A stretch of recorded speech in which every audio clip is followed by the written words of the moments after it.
আপনি রাগের মাথায় আপনার সন্তানকে বললেন, তুই মর। ফেরেশতা তখন বলল, আমিন।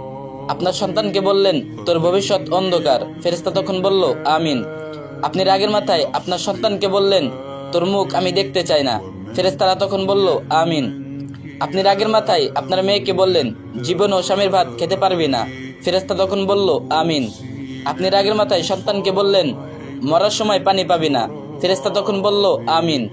আচ্ছা, আপনি তো সেই মানুষ তাই না, যে নিজের সন্তানকে নিজের জীবনের চেয়েও বেশি ভালোবাসেন?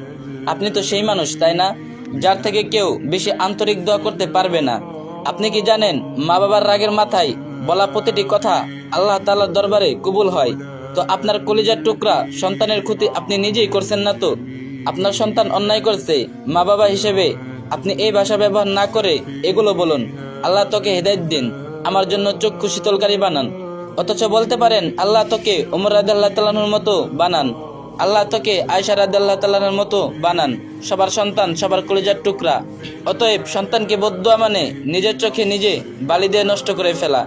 আল্লাহ তাআলা আমাদের সবাইকে বোঝার ও আমল করার তৌফিক দান করুন, আমিন।